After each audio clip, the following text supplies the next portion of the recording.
त्योहार का विशेष महत्व है। हर व्रत किसी देवी देवता को समर्पित होता है और उस दिन उनका पूजन अत्यंत फलदायी होता है। ऐसे ही व्रत त्योहारों में से एक है हरतालिका तीज यानी हरियाली तीज का त्योहार। इस दिन सुहागिन स्त्रियां माता पार्वती और भगवान शिव से अखंड सौभाग्यवती होने का आशीर्वाद मांगती हैं। वही कुंवारी कन्याएं भी हरतालिका तीज का व्रत अच्छे पति की कामना हेतु रखती हैं। हरतालिका तीज में सुहागिन महिलाएं 16 श्रृंगार करके माता पार्वती और भगवान शिव का पूरे मनोयोग से पूजन और कथा करती हैं और पति की लंबी आयु की कामना करती हैं। हरियाली तीज और व्रत से जुड़ी एक पौराणिक कथा के अनुसार माता पार्वती ने पर्वतराज हिमालय के घर जन्म लिया। माता पार्वती बाल्यावस्था से ही भगवान शिव की पूजा अर्चना करती थी। माता पार्वती ने भगवान शिव को पति रूप में पाने के लिए गंगा के तट पर 12 वर्षों तक घोर तप किया था। इतनी अवधि उन्होंने अन्न न खाकर पेड़ों के सूखे पत्ते चबाकर व्यतीत किए। माघ की विकराल शीतलता में निरंतर जल में प्रवेश करके तप किया। वैशाख की जला देने वाली गर्मी में पंचाग्नि से शरीर को तपाया। श्रावण की मूसलाधार वर्षा में खुले आसमान के नीचे बिना अन्न जल ग्रहण किए समय व्यतीत किया। उनके पिता इस कष्ट साध्य तपस्या को देखकर बड़े दुखी होते थे। एक दिन देवी पार्वती की तपस्या को देखकर नारद जी महाराज हिमालय के महल में पधारे। नारायण नारायण। प्रणाम देवर्षि नारद, आपका स्वागत है। कहिए, मैं आपकी क्या सेवा कर सकता हूँ? गिरिराज, मैं भगवान विष्णु के भेजने पर यहाँ उपस्थित हुआ हूँ। आपकी कन्या पार्वती ने बड़ा कठोर तप किया है। इससे प्रसन्न होकर वे आपकी सुपुत्री से विवाह करना चाहते हैं। इस संदर्भ में आपकी राय जानना चाहता हूँ। देवर्षि नारद, आपने तो ये प्रस्ताव सुनाकर मेरी समस्त चिंताएं ही दूर कर दी। यदि स्वयं विष्णु मेरी कन्या का वरण करना चाहते हैं तो भला मुझे क्या आपत्ति हो सकती है? वे तो साक्षात ब्रह्म हैं। हे महर्षि, ये तो हर पिता की इच्छा होती है कि उसकी सुपुत्री सब सुखों को प्राप्त करे। पिता की सार्थकता इसी में है कि पति के घर जाकर उसकी पुत्री पिता के घर से अधिक सुखी रहे। पर्वतराज हिमालय की स्वीकृति पाकर नारद जी विष्णु जी के पास गए और उनसे विवाह के निश्चित होने का समाचार सुनाया। मगर इस विवाह के संबंध की बात जब पार्वती के कानों में पड़ी तो उनके दुख का ठिकाना न रहा। क्या हुआ पार्वती? विष्णु भगवान से विवाह के बारे में सुनकर तुम दुखी क्यों हो गई? सखी, मैंने सच्चे हृदय से भगवान भोलेनाथ का वरण किया है, किंतु मेरे पिता ने मेरा विवाह विष्णु जी से निश्चित कर दिया। मैं विचित्र धर्म संकट में हूँ। अब क्या करूँ? प्राण छोड़ देने के अतिरिक्त अब कोई भी उपाय शेष नहीं बचा है। नहीं पार्वती, ऐसी अशुभ बातें मुख से नहीं निकालते। संकट के समय हमें धैर्य से काम लेना चाहिए। नारी के जीवन की सार्थकता इसी में है कि पति रूप में हृदय से जिसे एक बार स्वीकार कर लिया, जीवन पर्यंत उसी से निर्वाह करे। सच्ची आस्था और एक निष्ठा के समक्ष तो ईश्वर को भी समर्पण करना पड़ता है। मैं तुम्हें घनघोर जंगल में ले चलती हूँ, जो साधना स्थली भी हो और जहाँ तुम्हारे पिता तुम्हें खोज भी न पाए, वहीं तुम साधना में लीन हो जाना। मुझे विश्वास है कि ईश्वर अवश्य ही तुम्हारी सहायता करेंगे। अपनी सखी की बात सुनकर देवी पार्वती ने ऐसा ही किया। अपनी पुत्री को घर पर न पाकर पर्वतराज हिमालय बहुत चिंतित हो गए। मेरी पुत्री न जाने कहाँ चली गई है। मैं विष्णु जी से उसका विवाह करने का प्रण कर चुका हूँ। यदि भगवान विष्णु बारात लेकर आ गए और कन्या घर पर न हुई तो बड़ा अपमान होगा। मैं तो कहीं मुँह दिखाने के योग्य भी नहीं रहूँगा। मुझे पार्वती को खोजना ही होगा। पर्वतराज हिमालय ने पार्वती की खोज करनी शुरू कर दी। इधर पार्वती अपनी सखी के साथ नदी के तट पर एक गुफा में भगवान शिव की आराधना में लीन थी। भाद्रपद शुक्ल तृतीया को हस्त नक्षत्र था। उस दिन माता पार्वती ने रेत के शिवलिंग का निर्माण करके व्रत किया। रात भर वो भगवान शिव की स्तुति करती रही। ओम नमः शिवाय, ओम नमः शिवाय, ओम नमः शिवाय। देवी पार्वती की घोर तपस्या के प्रभाव से भगवान शिव का आसन डोलने लगा। उनकी समाधि टूट गई और वो देवी पार्वती के समक्ष प्रकट हुए।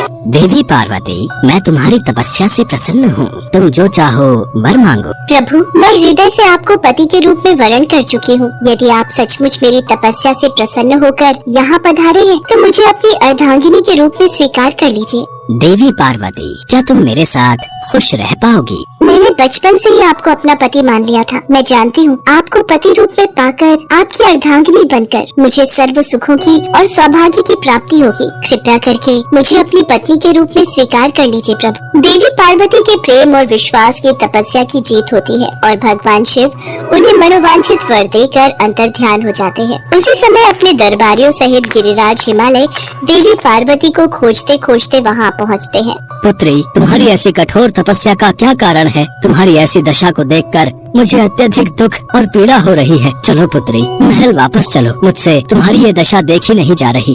पिताश्री, मैंने अपने जीवन का अधिकांश समय कठोर तपस्या में बिताया है। मेरी इस तपस्या का उद्देश्य केवल यही था कि मैं महादेव को पति के रूप में पाना चाहती थी। आज मैं अपनी तपस्या की कसौटी पर खरी उतर चुकी हूँ। आप क्योंकि विष्णु जी से मेरा विवाह करने का निर्णय ले चुके थे, इसलिए मैं अपने आराध्य की खोज में घर छोड़कर चली आई। अब मैं आपके साथ इसी शर्त पर महल वापस जाऊंगी कि आप मेरा विवाह विष्णु जी से न करके महादेव जी से करेंगे। देवी पार्वती के दृढ़ निश्चय को देखकर पर्वतराज हिमालय मान गए और देवी पार्वती को घर ले गए। कुछ समय के पश्चात समस्त विधि विधान से भगवान भोलेनाथ और देवी पार्वती का विवाह संपूर्ण।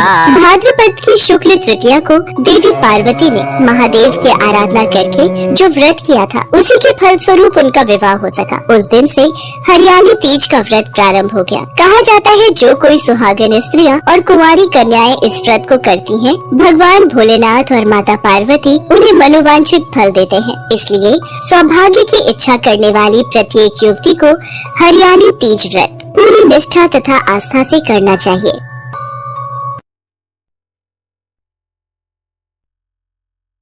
सुनंदा की शादी के बाद पहली हरियाली तीज थी। वो इस त्योहार को लेकर बहुत उत्सुक थी। माँ, कब तक पहुँचना होगा आपका? मैं खाना बनाकर रख लेती। सुनंदा, अकेली आऊंगी बस से। वो तुम्हारे पिताजी स्कूल गए हैं, उनको क्लास लेनी है। आज स्कूल में बच्चों के एग्जाम है, इसलिए वो नहीं आ पाएंगे। पर तुम तो एक दिन मेरे पास रुक जाना माँ। नहीं बेटा, यहाँ घर अकेला नहीं छोड़ सकती। तुम्हारे पापा पीछे से अकेले परेशान होंगे। मैं शाम की बस से ही वापस चली जाऊंगी। अरे सुनंदा, अगर माँ से चिपक चिपक कर फोन पर बातें खत्म हो गई हो तो कुछ घर के काम भी निपटा ले। घेवर का सामान आया हुआ है। घेवर क्या हरियाली तीज के बाद बनाएगी, जब त्योहार निपट जाएगा? माँ जी बस बनाने ही जा रही थी। वो माँ तीजों का सामान देने आ रही है तो वही पूछ रही थी। सुनंदा घेवर बनाने रसोई में चली जाती है। बेचारी अकेली ढेर सारे घेवर बनाती है। सुनंदा की सास को इसलिए ही सुनंदा से चिढ़ थी कि वो दहेज में ज्यादा बड़ी चीजें नहीं लाई थी, इसलिए भी वो सुनंदा के पीछे पड़ी रहती थी। सुनंदा की माँ तीजों का सामान लेकर आती है। माँ, कैसी हो तुम? यहाँ बैठो, मैं अभी माँ जी को बुलाती हूँ। माँ जी, माँ आई है, आप आ जाओ बाहर, ड्राइंग रूम में ही है वो। कोई कलेक्टर नहीं आई है जो अपनी नेल पॉलिश लगाना छोड़कर पहले तेरी माँ से मिलूं। आ जाऊंगी थोड़ी देर में बाहर। माँ, वो माँ जी थोड़ा जरूरी काम कर रही हैं। वो कल त्योहार है ना, तो उसकी भी तैयारी करनी है। सुनंदा और उसकी माँ बहुत देर तक उसकी सास का कमरे से बाहर आने का इंतजार करती रही। काफी देर बाद, सुनंदा, मुझे निकलना होगा, बस नहीं मिलेगी बेटा वापसी की। एक बार अपनी सासू माँ को बुला लेती, मैं ये सामान अपने हाथों से दे देती। रुको, मैं बुला कर लाती हूँ। माँ जी, माँ को देर हो रही है, वो अकेली आई है तो उन्हें वापसी भी जाना है। घर पहुँचने में रात हो जाएगी। रुक, आ रही हूँ। पता नहीं कितना दिमाग खराब कर रखा है इन भिखारियों ने। नमस्ते बहन जी, कैसी हैं आप? मैं ठीक हूँ। वैसे मुझे लगा पता नहीं आप लोगों ने कौन सी सोने की अशर्फियां देनी है मुझे, जो बार बार मेरे आने का इंतजार हो रहा है। बहन जी, ये कुछ मिठाई, फल, साड़ी और श्रृंगार का सामान लाई थी सुनंदा के लिए, पहली हरियाली तीज का। और ये आपके लिए शगुन का लिफाफा बहन जी। बस 1100 रुपए। वैसे भी आप गरीबों से यही उम्मीद की जा सकती है। पता नहीं हमारी किस्मत खराब थी जो संयम को ये गरीब लड़की से ही प्यार होना था। अरे कुछ तो आप लोग शर्म किया करो। शादी के बाद बेटी की पहली हरियाली तीज है, कोई सोने की एक छोटी अंगूठी ही दे देते। बिल्कुल ही भिखारी पल्ले पड़ गए हैं। बहन जी, सुनंदा की शादी में कर्जा लिया था, उसकी भरपाई कर रहे हैं, इसलिए थोड़ा हाथ खींचा हुआ है। बेचारी सुनंदा की माँ चुपचाप बेटी को समझाकर वापस चली जाती है। सुनंदा उसे कुछ खाने के लिए बोलती रही, पर माँ रोती हुई कुछ न कह सकी। माँ के जाने के बाद सुनंदा रोती हुई अपने कमरे में आ गई। अगले दिन हरियाली तीज का त्योहार था। सुनंदा अपने कमरे में तैयार हो रही थी। सुनंदा और उसकी सास का उपवास था। सुनंदा तैयार होकर पूजा की तैयारी करने लगी, तभी उसे तेज आवाज आई। अरे, ये आवाज तो माँ जी के कमरे में से आई है। माँ जी, क्या हुआ? अरे, दरवाजा तो अंदर से बंद है, मुझे खिड़की से जाना होगा। सुनंदा साड़ी और जेवर में थी। बड़ी मुश्किल से वो किसी तरह खिड़की खोलकर कमरे में पहुंची, पर उसके हाथों में रगड़ आ गई थी जिसमें से खून आ रहा था। माँ जी माँ जी माँ जी उठिए। अरे ये तो होश में ही नहीं आ रही। बेड पर लिटाती हूँ। सुनंदा अपनी सास को पलंग पर लिटा देती है और कुछ पानी की बूंदें अपनी सास के मुंह पर छिड़कती है। माँ जी अब आप ठीक है? क्या हुआ माँ जी, आप गिर गई थी? रुकिए मैं आपके लिए नींबू पानी बना कर लाती हूँ। अरे निर्जला उपवास है मेरा बहू।